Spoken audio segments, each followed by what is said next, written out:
하나님의 말씀 누가복음 11장 45절부터 51절까지입니다. 누가복음 11장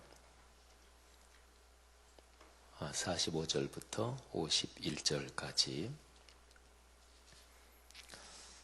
다 같이 봉독하겠습니다. 한 율법교사가 예수께 대답하여 이르되 선생님 이렇게 말씀하시니 우리까지 모욕하심이니이다.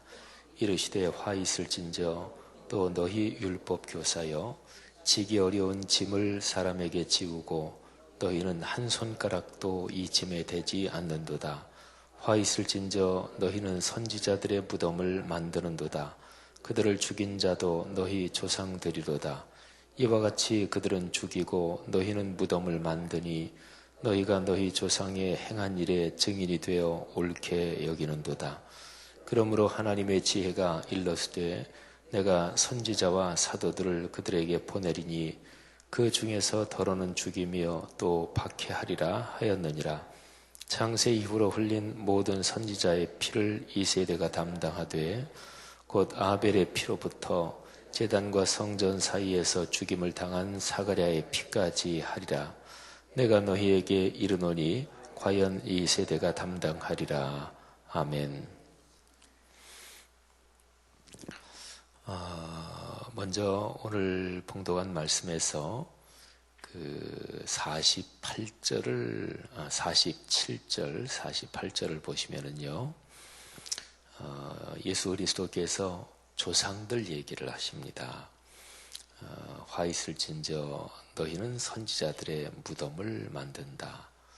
그런데 선지자들을 죽인 자는 너희 조상이고, 그러니까 너희 조상들은 죽이고, 그리고 너희는 무덤을 만든다. 그래서 48절로 넘어가 보면 너희 조상이 행한 일에 증인이 되어 너희가 옳게 여긴다. 구약 성경에서요, 이스라엘 백성들이 하나님의 은혜를 크게 받고 그리고 하나님께 진실하게 기도하는 기도문들이 있습니다. 이스라엘 백성들이 아주 크게 회개하는 세겜 집회라든지 또는 이런저런 선지자들이 지도하던 때 또는 느헤미야 시대라든지 그런 때 보면 성경에 간절한 기도문이 나와요. 근데 그 기도문의 공통적인 내용이 몇 가지 점이 있는데 그 중에 하나는 조상들이 걸어온 그 역사를 쭉 돌아보면서 우리 조상들이 죄를 지었습니다. 우리가 잘못했습니다. 하는 것입니다. 그러니까 자신들이 지금 하나님 앞에 서 있는 자신들이 범죄했습니다. 이 얘기를 하면서 지금 하나님 앞에 기도하는 자신들의 죄만이 아니라 자신들의 조상들이 지은 죄, 그것까지 같이 끌어안고 회개한다. 이 점이 거의 공통적입니다. 사람이 하나님 앞에서 바르게 설 때, 그때는 꼭 역사 인식을 가집니다. 그러니까 어떤 사람이, 난 거기에 상관없어. 그러면 아직까지 죄의 인식이 깊지 않은 거죠. 나 그거 손대지 않았는데, 시간적으로요, 조상들로부터 쭉 내려온 그 역사, 어떤 한 사람은 갑자기 하늘에서 떨어진 게 아니잖아요. 그러니까 조상들로부터 또 혈통으로 쭉 태어나서 내려오는 거 아니겠어요? 여기 있는 우리들은 한국 사람들이지요. 그러면 한국 역사, 이 흐름 속에서 우리는 존재하잖아요. 또 시간의 흐름 말고 공간적으로 우리는 지금 한국 사회라는 이 속에 있잖아요. 그죠? 예를 들어서 이 사회에 어떤 문제가 있다. 그러면 그건 난 상관이 없다. 그게 아니라 직접 간접적으로 우리는 다 거기에 연관이 돼 있을 수밖에 없다. 이런 얘기죠. 그래서 신앙적으로 하나님 앞에서 굉장히 하나님의 말씀에 대해서 진지하게 반응하다 보면 그런 상황에서는 연대감을 느낍니다. 그게 이제 신앙이 굉장히 깊어진다는 거예요. 우리가 중보기도 할 때를 생각해 보세요. 내가 지금 살고 있는 세계에서 이런저런 아픈 문제, 어려운 문제, 고통스러운 문제, 그런 거를 끌어안고 기도하는 게 중보 기도잖아요. 기도를 할 때 하나님, 저 사람들이 저렇게 잘못하고 있습니다. 저 사람들을 용서해 주십시오. 이렇게 하면 기도가 아직 깊지 않은 거예요. 하나님, 오늘날 바로 저 잘못에 제가 기도하지 않은 죄가 있습니다. 주여 저를 용서해 주옵소서. 이게 이제 기도의 깊은 자리죠. 그게 이제 시간적으로나 공간적으로 다 그런 거죠. 오늘 여기 47절, 48절 말씀에서 예수님께서 조상들 이제 이런 얘기를 하시는 것을 묵상하면서 우리가 그런 생각을 할 수가 있습니다. 예수님의 말씀이 굉장히 무섭죠, 그죠? 아주 엄중하게 지금 말씀하고 계십니다. 근데 45절 시작하는 말씀 보면 여기 45절은 그 이전하고 조금 다르죠. 그 이전까지는 주님께서 바리새인들에 대해서 무섭게 책망하십니다. 평토장한 무덤 같다. 이렇게까지 바리새인들을 책망하십니다. 근데 그 자리에 율법 교사들이 있었던 모양이죠. 근데 어느 한 율법 교사가 예수님께 그렇게 말씀을 드리는 거예요. 선생님, 이렇게 말씀하시면 우리까지 모욕하시는 게 되네요. 하고서 기분이 약간 나빴겠죠. 또 여기 내용을 보면 그런 거 아니겠어요? 그 당시 유대 사회에서 율법 교사는 바리새인들이 주로 율법 교사를 많이 했습니다. 근데 율법 교사가 100% 다 바리새인은 아니에요. 바리새인이 아닌 율법 교사도 있기도 했습니다. 근데 바리새인 중에 율법 교사가 많았습니다. 여기에 내용을 한번 가만히 생각해 보시고 또 여기 예수님이 지금 하시는 말씀의 흐름을 생각해 보세요. 어느 바리새인의 집에 점심 식사 초대를 받아 가셔서 예수님께서 어떤 계기 때문에 바리새인들을 책망하시는 거예요. 근데 책망하실 때 아주 무섭게 책망하십니다. 여기에 화 있을진저 이렇게 얘기했죠. 이거는 책망의 말씀 가운데서 가장 무서운 책망이라고 볼 수 있고요. 성경에서 축복의 말씀 가운데 가장 최고의 것은 복이 있는 사람들이요 이런 것입니다. 예수님이 가르치신 팔복의 말씀이나 또는 여러 성경의 말씀 가운데서 복을 얘기하는 것, 그게 이제 가장 커다란 축복의 말씀이지요. 반대는 여기에 있는 화 있을진저 이것입니다.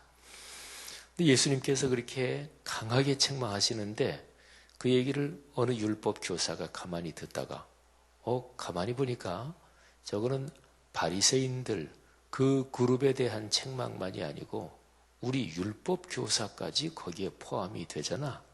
우리 율법 교사들도 저 양반이 책망하네. 이러면서 예수님한테 우리까지 모욕하시는 게 되네요. 선생님. 이렇게 얘기를 한 거죠. 이걸 가만히 그렇게 곰곰이 생각해 보면 이 율법 교사의 마음 속에 지금 들은 생각은 집단 방어의식입니다. 집단 방어의식이죠. 사람의 기본적인 본능 가운데 하나가 집단 방어의식입니다. 이런저런 여러 가지 상황 속에서 내가 소속되어 있는 어떤 집단이 공격을 받는다. 그러면 우리가 남이가 이런 심정을 가지고 이렇게 방어를 하게 됩니다.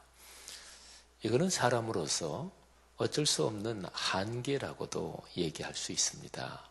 사람은 기본적으로 태어나면서 혈연적인 가족에 소속이 되지요. 그는 자기가 선택하는 것은 아닙니다. 태어나면서 저절로 그렇게 소속이 되는 거지요. 그 다음에 자기 동네, 또 어느 회사 들어가면 회사, 또 어느 학교 나오면 그 학교 동창, 또 어느 지역 출신, 그런 수많은 이런저런 이 끈에 연결이 되게 됩니다. 그 중에는 자기가 선택할 수 있는 것도 있고 또 선택할 수 없는 것들도 있습니다.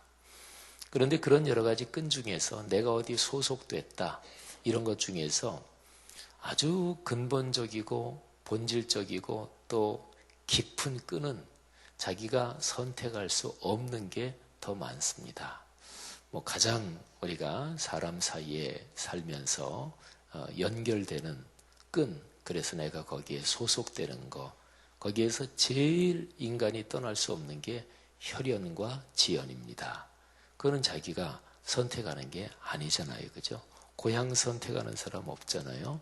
내가 거기에서 태어나서 자라면 거기가 이제 고향이 되는 것이지요. 근데 자기가 소속된 그 집단에 대해서 누가 공격하면 사람들은 누구나 다 불편하지요.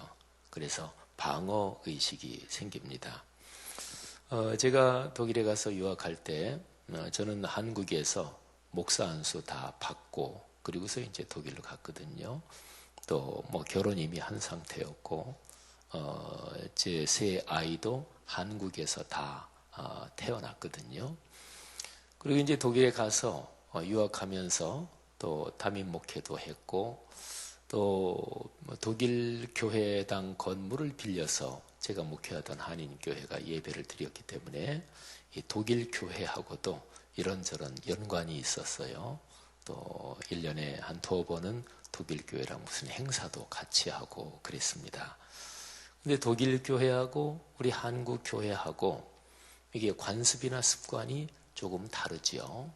여러 가지 다른 게 많이 있습니다. 그거는 우리 한국에서 요즘은 그런 게 거의 없어졌습니다만은 교파에 따라서도 신앙생활하는 스타일이 이렇게 저렇게 좀 다른 게 있잖아요. 독일 교회랑은 이런저런 게 꽤 많이 다른 게 있습니다.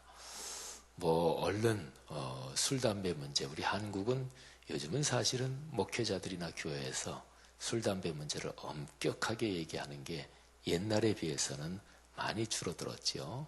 근데 그래도 아직까지 한국 교회에서 그리스도인들이 대놓고 술, 담배 하면서 예수 믿는 사람들이 술, 담배 하는 게 무슨 상관이냐 이런 거는 아직은 없어요.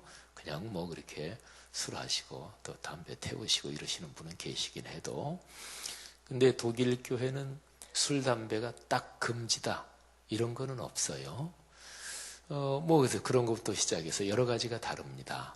근데 저는 거기에서 이제 목회하면서 또 독일 교회 목사님들하고 교제하고 또 이런저런 관계가 있을 때 제 마음속에 저는 나는 한국 목사다 이런 생각이 기본적으로 있었어요.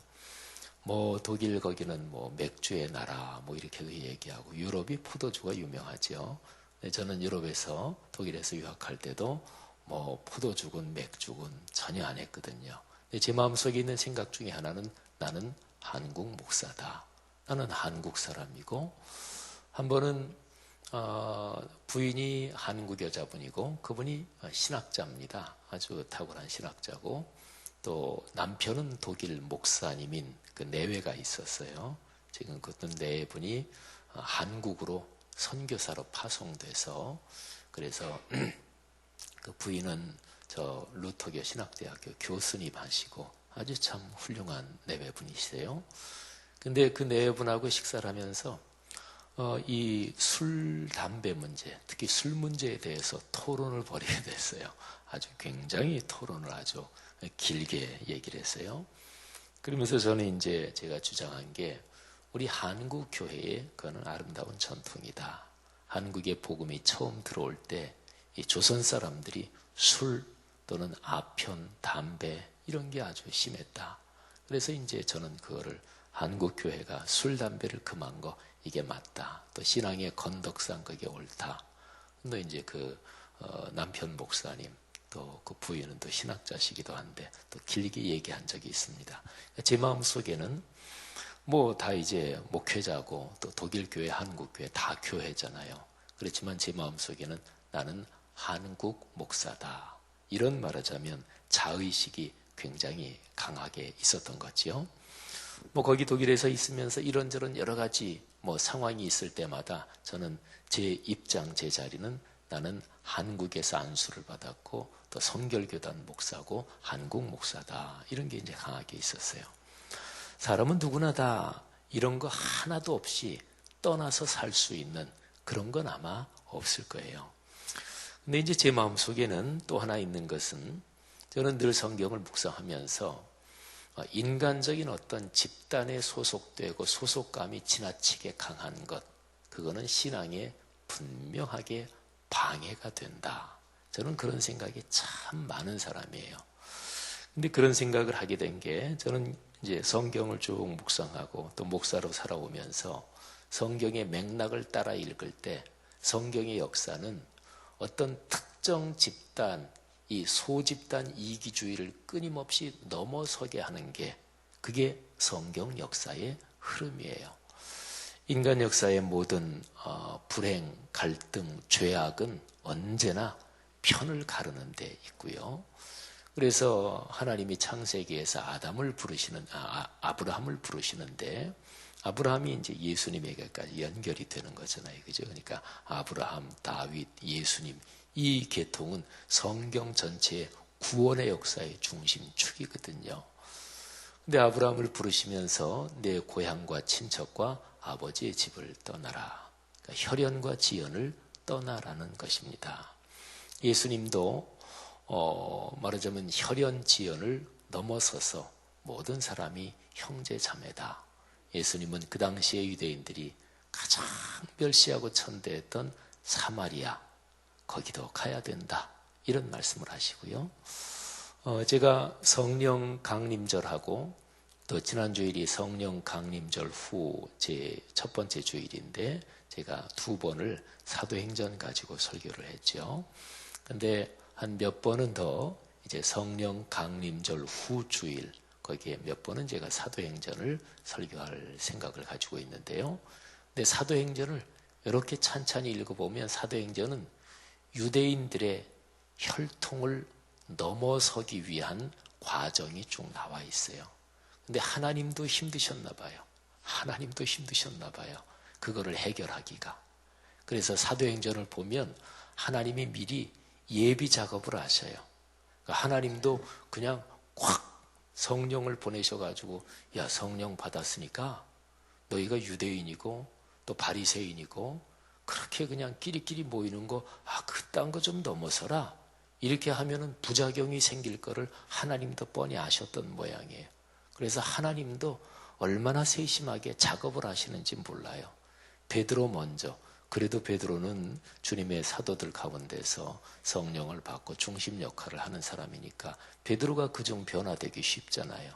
그래서 베드로 먼저 고넬료 이방인 백부장 고넬료 집에 가서 이렇게 해가지고 실제 체험을 하게 하시고 바울하고 실라는 선교 현장 보내서 현장 체험하게 하시고 그래서 이런저런 준비를 쫙 해가지고 사도행전 15장에서 예루살렘 회의가 열릴 때 그때 거기에서 이방인들에게도 복음 전해야 되는데 이방인들한테 복음 전할 때 유대인들이 옛날부터 지켜내려온 전통 관습 그것까지 강요하면 안 된다.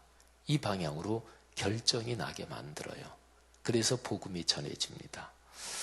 참 힘든 거지요. 이 끼리끼리 집단 이기주의를 넘어선다는 게.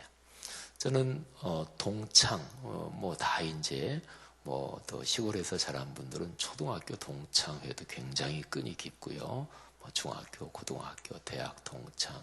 근데 저는 이제 목회하면서 동창회, 동문회 이런 데는 거의 안 갑니다. 근데 이제 안 가는 특별한 다른 이유가 있는 게 아니고요. 바쁘기도 하고 그렇지만 근데 이제 한 가지 생각은 그런 거였어요. 한국 사회가 동창회 중심으로 움직이잖아요. 그죠? 박근혜 대통령이 그분이 나오신 대학이 서강대학교예요. 그래서 우리나라 어떤 사람이 정치하든지 간에 누가 어디다 그러면 서강대학교 인맥, 고려대학교 인맥 이런 얘기는 많이 하잖아요. 그러니까 단순한 동창회가 아니라 그게 정치하는 그룹이란 말이지요. 어느 나라, 어느 민족이든지 그런 게 없는 데는 없어요. 예를 들면 독일에는요, 독일이 이제 위아래로 약간 길쭉하지요. 이제 통독이 돼서 약간 옆으로도 이렇게 됐지만, 근데 독일에서 우리나라로 치면 이 경상도 쪽이라고 할 수 있어요. 남동 쪽. 그쪽이 바이에른 주예요. 바이에른 주. 근데 거기는 얼마나 그 자기들 지역에 대한 이 자부심이 강한지, 그래서 독일에서 바이에른 공화국이라고 그래요. 거기는 진짜 수틀리면 우린 그냥 따로 나라 독립한다. 이렇게 이제 그 지역 정서가 무지무지하게 강하지요. 미국에서는 텍사스주가 그렇습니다. 뭐 제가 자세하게 미국의 헌법 조항까지 확인해 본 건 아니지만 전에 텍사스 집회에 갔을 때 들어보니까 텍사스주가 미국은 연방이잖아요. 독일도 연방입니다. 근데 미국 연방에 가입을 할 때 나중에 언제라도 우리가 결정하면 미 연방에서 탈퇴해서 독립국가가 될 수 있다. 이런 단서 조항을 뭐 붙이고 들어갔대나 뭐 그런 얘기를 하더라고요. 근데 텍사스 거기에서는 미국은 어디든지 간에 자기들 성조기, 국기를 많이 걸잖아요. 뭐 국경일 아니더라도. 근데 텍사스주 가면 별이 하나가 딱 그려 있는 텍사스 주, 거기에 깃발이 있어요. 주기지요. 근데 미국 국기 이렇게 걸어놓은 데는 언제나 예외 없이 텍사스 주 깃발이 같이 걸려 있더라고요. 그런 게 이제 강하죠. 그러니까 선진국들도 그게 있어요. 여러분, 그런데 오늘 여기 그런 거를 배경으로 생각해 보면 율법 교사의 말은 이해가 갑니다. 선생님, 그 가만히 듣자니까 우리 율법 교사들까지 모욕하시잖아요. 여기에 모욕한다 이 표현을 보면 이 율법 교사가 말하자면 상당히 기분이 나빠서 예수님한테 드린 말씀이 맞아요. 예수님이 그 얘기에 아주 무섭게 책망하십니다. 역시 화 있을진저. 그러면서 율법 교사들에 대한 책망은 제일 핵심적인 것이 지기 어려운 짐을 사람에게 지우고 너희는 한 손가락도 이 짐에 대지 않는다. 이거는 율법 교사가 말씀의 스승이잖아요. 말씀을 가르치는 사람들인데 너희가 사람들한테 말씀은 가르치면서 너희는 그렇게 실천하지 않는다. 이런 거죠. 사실은 여기에 46절 이 말씀은요. 성경 전체의 핵심적인 가르침이기도 합니다. 우선은 이 말씀은 오늘날로 말하면 무엇보다 먼저 저 같은 목회자들에게 해당되는 말씀이라고 볼 수 있고요. 참 두려운 말씀이죠. 근데 조금 더 넓게 보면 목회자만이 아니라 장로님, 권사님, 안수집사님, 집사님 모든 직분자들에게 해당하는 말씀이고요. 또 신명기 6장 4절 이하에 보면 주님께서 부모들에게 말씀하시기를 너희 자녀와 손자, 후손에게 말씀을 가르쳐라. 근데 그 앞에 먼저 네가 먼저 말씀을 마음에 새기고 모든 것을 다하여 하나님을 사랑하라. 그러니까 부모에게 해당하는 말씀이기도 해요. 그러니까 먼저 그렇게 살고 그러면서 가르쳐야. 근데 먼저 사는 게 100% 어떻게 다 그렇게 살 수 있겠어요. 근데 진실한 마음으로 자기를 살펴볼 때 나는 하나님 말씀대로 살 생각이 별로 없다. 그러면서 다른 사람들한테는 하나님 말씀 어쩌고 또는 신앙생활 어쩌고 이렇게 하면 그거는 명백한 하나님 앞에 죄악이다 이런 거죠. 더 범위를 넓혀 볼까요? 우리 그리스도인으로 살아가는 사람은 누구나 다 사실은 여기 46절 말씀 이 책무에 해당이 되는 거죠. 진실한 그리스도인이 무엇인가요? 그거는 우리가 먼저 주님의 말씀대로 사는 거잖아요. 그래야 이 세상에서 예수 그리스도의 복음 또는 하나님에 대해서 말할 때 그리스도인이 증언하는 그 증언이 힘이 있고 그리고 영향력이 있을 것 아니겠습니까? 사랑하신 여러분, 성경 말씀을 볼 때 성경 말씀은 그게 심판과 책망의 말씀이면 그거는 그거를 뒤집으면 우리가 이렇게 살아야 되겠다 이런 말씀이 되는 거죠.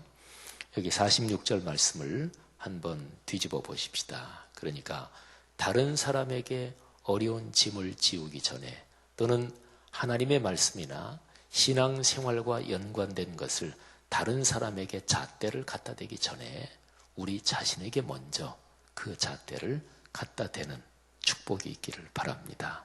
그래서 신앙생활의 가장 기본은 자기 성찰입니다. 2000년 교회 역사에서 교회가 가장 시끄러웠을 때는 성경의 논리, 신학적인 논리를 가지고 싸웠을 때가 제일 시끄러웠습니다. 그러니까 교회 바깥의 싸움 말고 교회 안의 싸움은 에이 신경질 나니까 신앙이고 뭐고 다 집어치우고 인간적으로 붙어보자, 그런 건 없어요. 교회 안의 싸움은 초신자들이 싸우는 게 아니라 오래된 사람들이 싸우고요, 목사 장로들이 싸우고요, 신앙생활 경력 있는 사람들이 다툼을 하거든요. 그러니까 교회 안의 싸움은 언제나 성경적이라고 서로들 주장하며 싸워요. 신학적인 논리를 동원해 싸워요. 2000년 역사의 공통적입니다.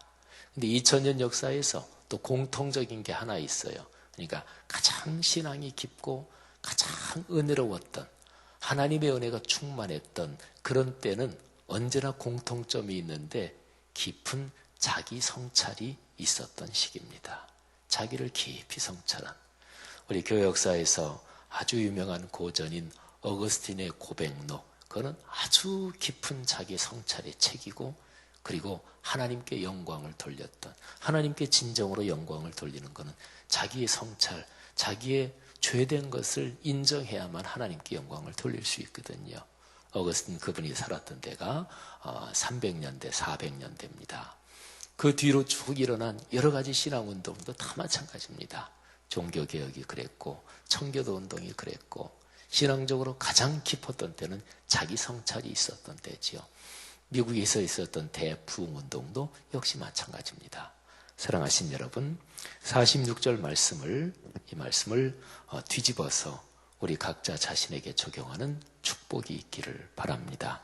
하나님의 말씀이 내 삶에서 먼저 이루어져서 나를 통해서 창세기 12장 3절 말씀처럼 모든 사람에게 복이 흘러가는 복의 통로 또는 복을 나누며 사는 귀한 축복이 우리 가정 가문에 계속 이어지기를 축원합니다.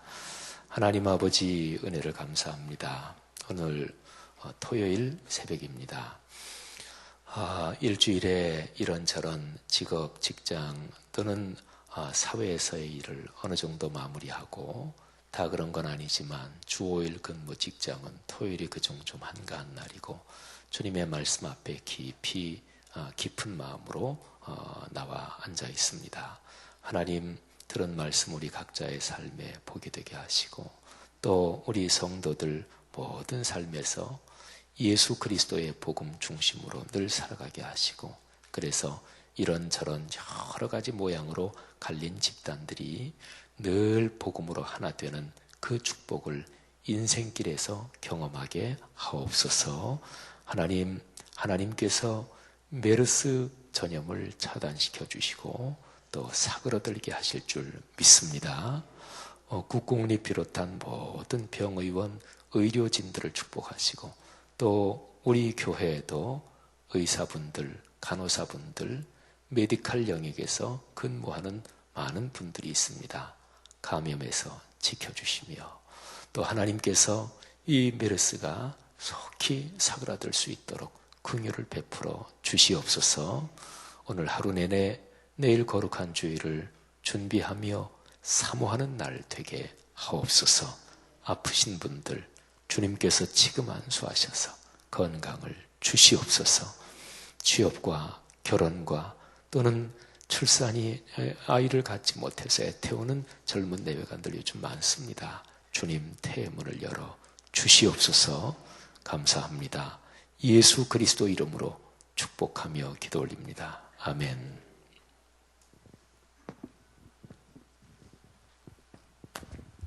말씀 감사합니다.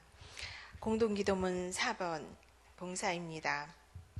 우리에게 서로 사랑하는 마음을 더욱 부어 주옵소서. 교회 안에 작은 교회들을 넉넉하게 축복하옵소서.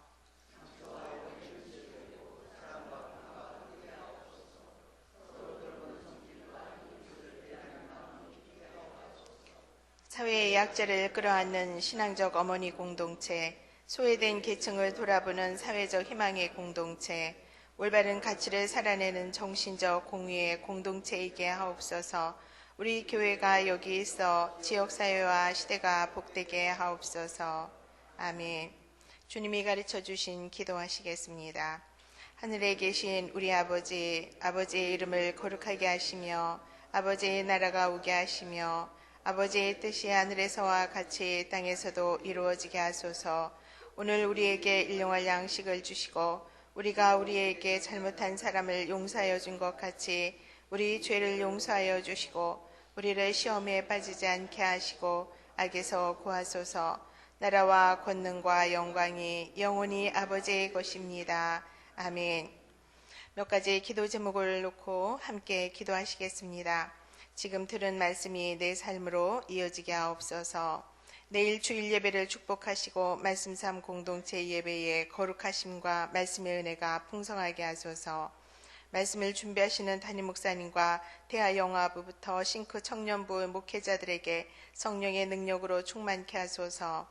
주일을 준비하는 모든 사역자들과 봉사자들의 손길을 축복하셔서 예배의 감동과 은혜가 있게 하소서. 성도들 가정과 직장과 사업장을 축복하시고 몸이 약한 성도들에게 치유의 역사가 일어나는 예배가 되게 하소서. 메르스 바이러스로 인한 전염병 확산을 막아주시고 나라의 리더들에게 지혜를 더하여 주시기로 해서 이 시간에 이러한 기도 제목을 가지고 다 함께 기도하신 다음에 여러분들이 가지고 나오신 기도 제목을 아뢰고 돌아가시도록 하겠습니다. 주여 한번 부르고 다 같이 기도하시겠습니다. 주여, 우리 공자가 되시고 선한 공자가 되시는 아버지 하나님, 예수의 기도 하나님 앞에 나와 기도하는 성도님들의 기도를 들어 응답하여 주시고 이 시간에 저희들을 불쌍히 여겨주시고 긍휼히 여겨주시며 이 나라 이 민족을 불쌍히 여겨주시고 긍휼히 여겨주옵소서. 아버지 하나님, 내일은 거룩한 주님의 날입니다. 주일 예배를 축복하여 주시고 말씀상 공동체의 예배의 거룩하심과 하나님 말씀의 은혜가 풍성하게 있도록 주님이 역사하여 주시기를 원합니다. 오늘도 주님이 주시는 말씀을